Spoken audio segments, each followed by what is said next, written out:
بسم اللہ الرحمن الرحیم۔ پیارے دوستو، ہمارے پروردگار عالم نے انسانی جسم پر دو ایسی نشانیاں رکھی ہیں جو اللہ تبارک و تعالیٰ کو بہت زیادہ پسند ہیں، اور یہ بہت بڑی خوش نصیبی کی علامت ہے۔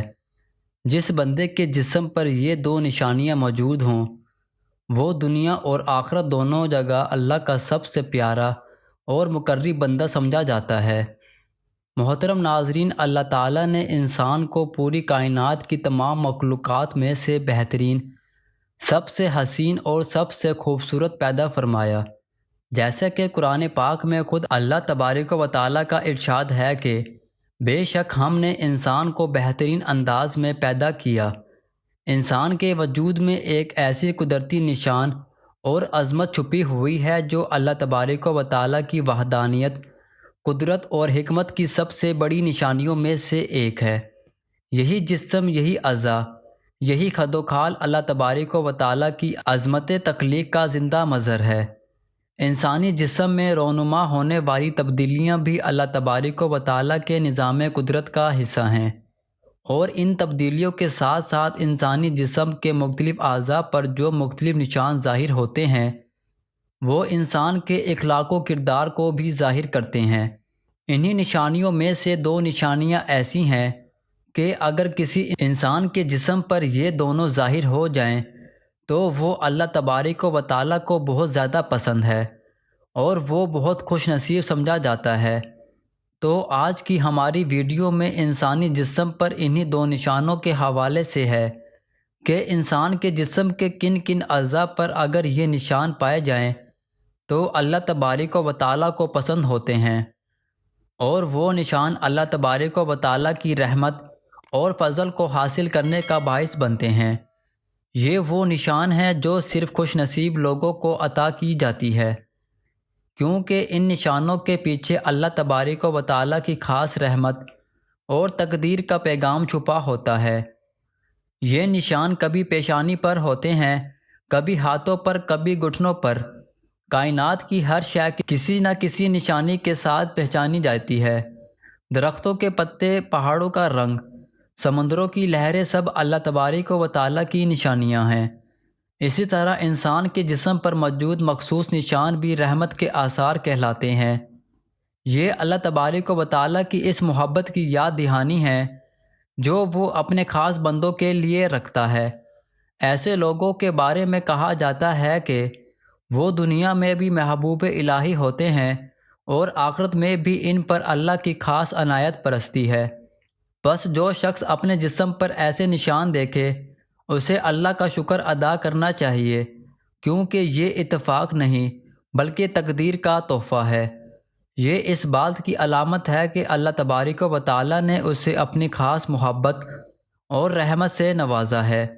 خوش نصیب ہیں وہ لوگ جن کے وجود پر یہ نشان ہیں، کیونکہ یہ صرف جسمانی نہیں بلکہ روحانی علامتیں بھی ہیں۔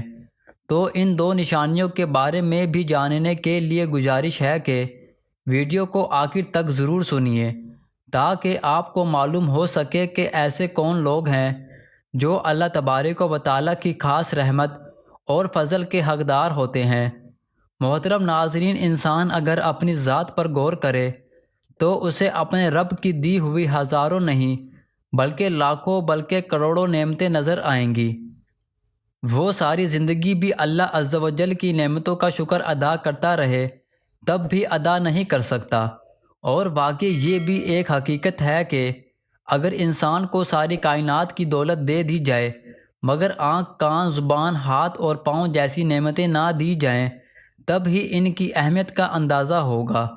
اللہ عز و جل کی ان نعمتوں کے شکر کی طرف ہماری توجہ ہی نہیں جاتی۔ حالانکہ آنکھ اتنی بڑی نعمت ہے، یہ کسی نابینا سے پوچھیں۔ زبان کی کتنی عظیم نعمت ہے، یہ کسی گونگے سے پوچھیں۔ بارہا ہمارا پورا جسم خدا کی نعمتوں کا مرکز ہے۔ محترم ناظرین، شکر دل کی اس کیفیت کا نام ہے جو نعمت کی عطا پر پیدا ہوتی ہے۔ بندہ اس نعمت کے حصول پر خوشی، اطمینان اور سرور پاتا ہے، اور اس کی عطا کا اثر اس کے اعضاء پر بھی ہوتا ہے۔ اس کی زبان پر شکر کے کلمات جاری ہوتے ہیں، اس کے چہرے پر بشاشت آ جاتی ہے اور وہ جھک جانے اور سجدہ کرنے کی حاجت داخلی طور پر بھی محسوس کرتا ہے اور ذہنی طور پر بھی۔ شکر احسان کے نتیجے میں پیدا ہونے والا رویہ ہے، اور جس کی جانب سے احسان ہو اس کی حمد و ثنا اور اچھا تذکرہ کیا جاتا ہے۔ اگر دیکھا جائے کہ بندے کے شکر اور حمد و ثنا کا سب سے زیادہ مستحق کون ہے، تو وہ اللہ جل جلالہ کی ذات ہے، جس نے اپنے بندوں پر نعمتوں کے انبار لگا دیے، جس کا شکر تو درکنار ان نعمتوں کا شمار بھی ناممکن ہے۔ اگر تم اللہ کی نعمتوں کو گننا چاہو تو ان کا شمار نہیں کر سکو گے۔ اللہ تبارک و تعالی نے ان نعمتوں پر شکر گزاری کی تعلیم دی ہے اور ان کے انکار سے منع کیا ہے۔ بس تم میرا ذکر کرو، میں تمہارا ذکر کروں گا، اور میرا شکر ادا کرو اور ناشکری نہ کرو۔ جو شخص اللہ تبارک و تعالی کی شکر گزاری پر قائم رہے، اللہ تبارک و تعالی اسے شاکر اور شکور کہتا ہے، اور سب سے زیادہ شکر گزار بندے انبیاء علیہ السلام تھے۔ اللہ تبارک و تعالی حضرت ابراہیم علیہ السلام کی شکر گزاری کا تذکرہ فرماتے ہیں کہ ابراہیم اللہ کا شکر ادا کرنے والے تھے۔ اللہ تبارک و تعالی اپنے بندوں کو نعمت عطا کرتے ہیں تو انہیں شکر کی تعلیم بھی دیتے ہیں۔ حکم ہے اے لوگو جو ایمان لائے ہو، اگر تم حقیقت میں اللہ کی بندگی کرنے والے ہو تو جو پاک چیزیں ہم نے تمہیں بخشی ہیں انہیں بے تکلف کھاؤ اور اللہ کا شکر ادا کرو، مگر اللہ کے بندوں میں کم ہی ایسے لوگ ہیں جو شکر گزار ہیں۔ رزق لانے والی ہوائیں بھی اللہ نے رحمت بنا کر بھیجی تاکہ بندے شکر گزار بنیں۔ یقین بھی اللہ کی نعمت ہے، پھر اسی ہستی کا شکر کیوں نہ ادا کریں جس نے پاکیزگی حاصل کرنے کے لیے طہارت کے احکام بھی دیے اور ان کا طریقہ بھی سکھایا۔ وہ چاہتا ہے کہ تمہیں پاک کرے اور اپنی نعمت تم پر تمام کرے، شاید کہ تم شکر گزار بنو۔ یہ اللہ تبارک و تعالی کی چند نعمتوں کا ذکر ہے، ورنہ حقیقت یہ ہے کہ اللہ کی بے پایہ نعمتوں کا شکر ادا کرنا بندے کے لیے بہت بعید ہے، ان کا شمار بھی ممکن نہیں۔ اسی لیے فرمایا کہ اگر تم اللہ کی نعمتوں کا شکر کرنا چاہو تو نہیں کر سکتے۔ حقیقت یہ ہے کہ انسان بڑے بے انصاف اور ناشکرے ہیں۔ مسلمان ہر وقت اس کوشش اور طلب میں رہتے ہیں کہ انہیں اللہ تبارک و تعالی کی نعمتوں پر شکر گزاری کی توفیق مل جائے، اور اللہ کی مدد اور استعانت کے بغیر وہ شکر بھی ادا نہیں کر سکتا۔ اسی لیے رسول کریم صلی اللہ علیہ وسلم نے حضرت عباس رضی اللہ عنہ کو شکر گزاری مانگنے کی دعا سکھائی اور انہیں نصیحت فرمائی کہ نعمتوں پر شکر ادا کرنا ان کی افزائش اور بڑھوتری کا سبب بنتا ہے۔ اللہ نے فرمایا کہ یاد رکھو تمہارے رب نے خبردار کر دیا، اگر شکر گزار بنو گے تو میں تمہیں اور زیادہ نوازوں گا، اور اگر کفران نعمت کرو گے تو میری سزا بہت سخت ہے۔ اور کیا بندے کے پاس اللہ کے سوا کسی اور کی دی ہوئی نعمت بھی ہے؟ جب ہر نعمت اللہ کی طرف سے ہے تو اس کا شکر بھی ضروری ہے۔ جو شکر کرتا ہے اللہ اسے مزید عطا فرماتا ہے۔ شکر ایمان کی بنیاد ہے۔ اس کے 3 راستے ہیں۔ نمبر 1، اس بات کا اعتراض کہ یہ نعمت اللہ تبارک و تعالی کی عطا کردہ ہے، لہٰذا عطا کرنے والے سے ہی مانگنا اور سوال کرنا اور اسی کی عبادت کرنا۔ نمبر 2، زبان سے اس کی نعمتوں کا اقرار اور شکر ادا کرنا۔ اللہ تبارک و تعالی سورۃ ضحیٰ میں آپ صلی اللہ علیہ وسلم پر اپنی نعمتوں کے ذکر کے بعد تلقین فرماتے ہیں کہ اپنے رب کی نعمت کا اظہار کرو۔ نمبر 3، اعضاء کا شکر، یعنی اپنے جسم کو اللہ کی اطاعت میں جھکا دینا اور اللہ کی توفیق سے ہر ممکن کوشش کرنا کہ ان اعضاء کو اللہ کی نافرمانی میں استعمال نہ کرے، یہ عملی شکر ہے۔ حضرت انس رضی اللہ عنہ سے روایت ہے کہ رسول اللہ صلی اللہ علیہ وسلم نے فرمایا، اللہ اس بندے سے راضی ہوتا ہے جو کچھ کھائے تو اس کی حمد کرے یا کچھ پیے تو اس کی حمد بیان کرے۔ حضرت عمر بن عبدالعزیز رحمۃ اللہ علیہ فرماتے ہیں، اللہ تبارک و تعالیٰ کی نعمتوں کا ذکر کرو، ان کا ذکر بھی شکر ہے۔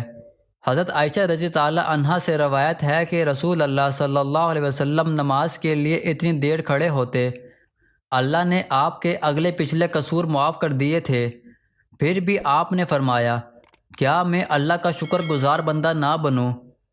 ابو ہارون کہتے ہیں کہ میں علی بن خاتم کے پاس آیا اور پوچھا، آنکھوں کا شکر کیا ہے؟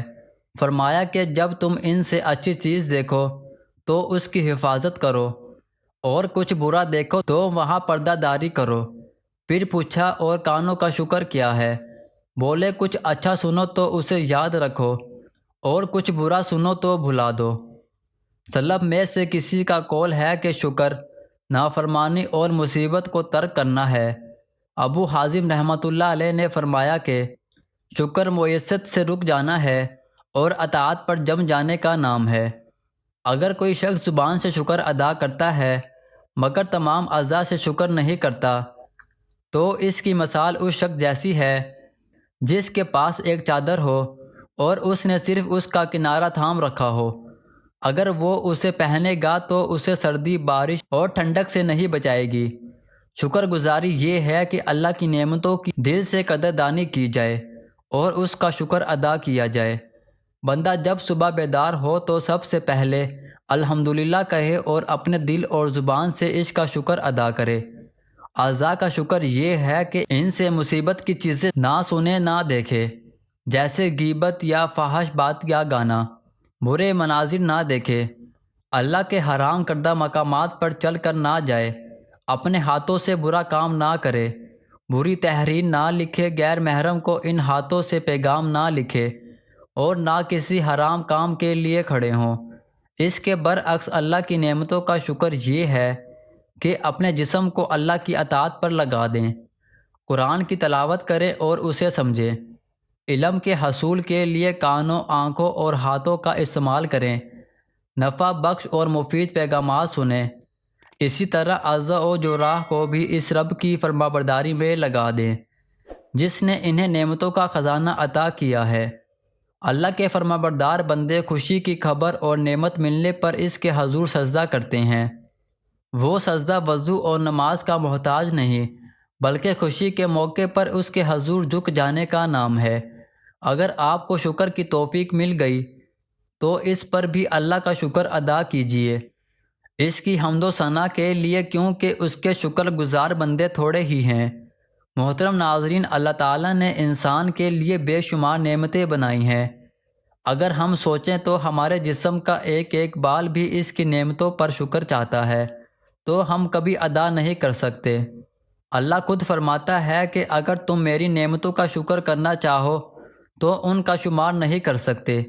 اچھے انسان وہ ہیں جو اپنے مالک کی دی ہوئی نعمتیں استعمال کر کے اس کا شکر بھی ادا کرتے ہیں، اور جو لوگ اللہ کی دی ہوئی نعمت کا شکر ادا کرتے ہیں اللہ ان پر راضی ہو کر انہیں اور زیادہ عطا فرماتا ہے۔ اس کے برعکس جو لوگ اس کا دیا ہوا کھاتے ہیں مگر اس کا شکر ادا نہیں کرتے، اللہ ان سے ناراض ہو جاتا ہے، اور ان لوگوں پر اللہ کا شدید عذاب بھی ہے۔ ہم جب بھی اپنے پیارے رب کا دیا رزق کھائیں، اس کی نعمتوں کا استعمال کریں، اگر ہمیں یہ فکر پیدا ہو جائے تو ہم دینے والے محسن کا شکر بھی ادا کریں گے، دل سے نعمتوں کی قدر بھی کریں گے، اور ان نعمتوں کو دینے والی ذات سے محبت بھی بڑھ جائے گی۔ ہم زبان سے بھی الحمدللہ کہیں گے اور اعضاء بھی اس کی عبادت میں زیادتی کر کے اس کا شکر ادا کریں گے۔ یقیناً ہر مسلمان کو اللہ کی نعمت کی قدر بھی کرنی چاہیے اور اس کا شکر ادا بھی کرنا ضروری ہے، مگر جب انسان کو اللہ نعمت عطا فرماتا ہے تو اللہ کا احسان مان کر اس کا فرمانبردار بننے کے بجائے وہ اس کی دی ہوئی نعمتوں کو بے قدری کرتا ہے، اور نافرمان کو اللہ ڈھیل دیتا ہے، اور اسے مختلف اشاروں سے سمجھایا جاتا ہے کہ اس کو فلاں نعمت سے باز آئے اور احسان مان کر اللہ کا شکر ادا کرنے والا بن جائے، جبکہ نافرمان بندہ یہ سمجھتا ہے کہ اگر میرا یہ عمل برا ہوتا تو مجھے سزا ملتی، جو نہیں ملی، اور اس طرح اس کی جرت بڑھ جاتی ہے، پھر تو اس کی نافرمانی کی حد نہیں رہتی، اور جب یہ نوبت پہنچ جائے تو بلاؤں کو دروازہ کھل جاتا ہے۔ اگر اس پر بھی انسان نہ سمجھے تو اسے نسد و نابود کر دیا جاتا ہے، اور اسے آخرت کی نعمت یعنی مغفرت کے اجر و ثواب سے بھی محروم کر دیا جاتا ہے۔ محترم ناظرین، اور جب کوئی اللہ کا بندہ اللہ کی نعمت کو دیکھ کر الحمدللہ کہتا ہے، اس کا شکر ادا کرتا ہے، تو جنت کے 8 دروازے کھل جاتے ہیں اور جس دروازے سے چاہے اندر داخل ہو جائے، اور ایک مرتبہ الحمدللہ کہنے سے 30 نیکیوں کا ثواب ملتا ہے، جس کی برکت زمین اور آسمان کے درمیانی خلا کو بھر دیتی ہے۔ جب دوسری بار الحمدللہ کہتا ہے تو اس کے انوار 7ویں طبقی آسمان سے لے کر 7ویں طبقی زمین تک بھر جاتے ہیں۔ تیسری بار الحمدللہ کہنے سے اللہ خود اس کی طرف متوجہ ہوتا ہے۔ اللہ کا شکر یہ بھی ہے کہ اہل دنیا سے اچھا برتاؤ رکھا جائے اور دل سے اللہ اللہ کیا جائے، کیونکہ نفع نقصان کا مالک اللہ ہے۔ اللہ کی نعمتوں کی دل سے قدر کر کے انہیں اس کی فرما برداری میں صرف کرنا چاہیے اور اس کی مخلوق کی خدمت کو اپنا شعار بنانا چاہیے۔ جب بندہ اللہ کی نعمتوں کی قدر کر کے ان پر اللہ کا شکر ادا کرتا ہے تو اس کا صلہ یہ ملتا ہے کہ نعمت کو بڑھا دیا جاتا ہے۔ حضور پاک صلی اللہ علیہ وسلم نے فرمایا کہ پیٹ بھر کر شکر ادا کرنے والے شاکر کا مقام روزہ رکھنے والے صابر کے برابر ہے۔ ہم نے صرف زبان سے الحمدللہ کہنے یا اس کی تسبیح کرنے کو شکر سمجھ رکھا ہے، یہ درست نہیں ہے۔ نعمت دینے والے کا خلوص سے شکر ادا کیا جائے، اس کی بارگاہ میں جھکا جائے تو یہ اس کا شکر ہے۔ ایک بزرگ فرماتے ہیں کہ جو شخص نعمت کی قدر نہیں کرتا، اس سے نعمت اس طرح چھین لی جاتی ہے کہ اسے خبر تک نہیں ہوتی۔ اللہ تبارک و تعالیٰ کی نعمتوں کے شکر ہی سے انسان کے رزق، اعمال اور اولاد میں برکت پڑتی ہے، اور ناشکرے کو کچھ نہیں ملتا۔ ہمارے ہاں بھی یہ تصور کیا جاتا ہے کہ جب بھی کوئی نعمت ملتی ہے تو ہم کہتے ہیں کہ یہ ہماری محنت کا ثمر ہے۔ بہت کم لوگ ایسے ہوتے ہیں جو اسے نعمت خداوندی سمجھ کر اس کا شکر ادا کرتے ہیں، اور اگر کوئی نعمت واپس لے لی جاتی ہے تو انسان فوراً ناشکری کرتا ہے۔ یہ حرکت غضب الہی کو دعوت دینے کے لیے مترادف ہے، جبکہ ہر حال میں اللہ کا شکر ادا کرنا اہل ایمان اور مومن کا شعار ہے۔ محترم ناظرین، ایک حدیث پاک میں آتا ہے کہ پیارے نبی صلی اللہ علیہ وسلم نے فرمایا کہ 2 نشانیاں جو بندے کے جسم پر ہوں مجھے بڑی پیاری لگتی ہیں۔ اللہ تعالیٰ نے فرمایا کہ پہلی نشانی یہ ہے کہ جو بندہ اللہ کی راہ میں نکلتا ہے اسے راستے میں جو زخم لگتے ہیں اور نشان پڑتے ہیں، میرے رب کو اپنے بندے کے وہ نشان بڑے پیارے لگتے ہیں۔ اور دوسری نشانی یہ ہے کہ جب کوئی بندہ نماز پڑھتا ہے اور نماز پڑھتے ہوئے سجدے میں جاتا ہے، اس کے گھٹنوں پر، ٹخنوں پر اور ماتھے پر جو نشان سجدے کی وجہ سے پڑتے ہیں، اے لوگوں، میرے رب کو اپنے بندے کے وہ نشان بڑے اچھے لگتے ہیں۔ کتنے خوش نصیب ہیں وہ لوگ جن کے ماتھے پر، جن کے گھٹنوں پر، جن کے ٹخنوں پر اللہ کو سجدہ کر کے نشان پڑ جاتے ہیں۔ وہ بھی خوش نصیب ہیں اور ان کے ماں باپ بھی خوش نصیب ہیں کہ جن کی اولاد کے جسم پر یہ نشان ہوتے ہیں۔ میرے محترم بھائیوں اور بہنوں، بندہ سب سے زیادہ اپنے رب کے ساتھ اس وقت قریب ہوتا ہے جب وہ سجدے کی حالت میں ہوتا ہے۔ بندے کی دعا سب سے زیادہ اسی وقت اللہ تعالیٰ کی بارگاہ میں قبول ہوتی ہے جب وہ سجدے کی حالت میں ہوتا ہے۔ کوشش کیا کریں کہ رات کو سونے سے پہلے چاہے صرف 2-3 منٹ کا ہی لمبا سجدہ کر کے سویا کریں، اور ایک بات یاد رکھیں کہ دنیا کا ہر مسئلہ حل ہو جاتا ہے۔ جو بندہ سجدہ کرتا ہے اور اس میں اللہ سے دعا کرتا ہے وہ محروم نہیں رہتا۔ کہتے ہیں کہ اپنے نصیب پر وہی روتا ہے جو سجدے میں نہیں روتا۔ آج یہ نیت کریں کہ ہر رات سونے سے پہلے چاہے 2-3 منٹ ہی صحیح لمبا سجدہ کر کے اللہ کو خوش کر کے، راضی کر کے، اللہ تعالیٰ کی دی ہوئی نعمتوں کا شکر ادا کر کے اور اپنے لیے دعا مانگ کر سویا کریں۔ اور آپ سے گزارش کروں گا کہ ہر حال میں اللہ کا شکر ادا کرنا ہے، نماز کی پابندی کرنی ہے تاکہ یہ نشان ہمارے جسم پر رہیں اور اللہ تعالیٰ ہم سب سے راضی ہو جائے۔ یہ عمل ضرور کیجیے گا۔ دعا ہے کہ اللہ تعالیٰ نیک باتوں کو سننے، سمجھنے اور اس پر عمل کرنے کی توفیق عطا فرمائے، آمین یا رب العالمین۔ میرا سنانا اور آپ کا سننا اپنی بارگاہ الہی میں قبول و منظور فرمائے، آمین۔ ناظرین ویڈیو کو لائک اور شیئر ضرور کریں، چینل کو سبسکرائب کرنا ہرگز نہ بھولیں۔ ملتے ہیں اگلی ویڈیو میں، تب تک کے لیے اجازت دیجیے، اللہ حافظ۔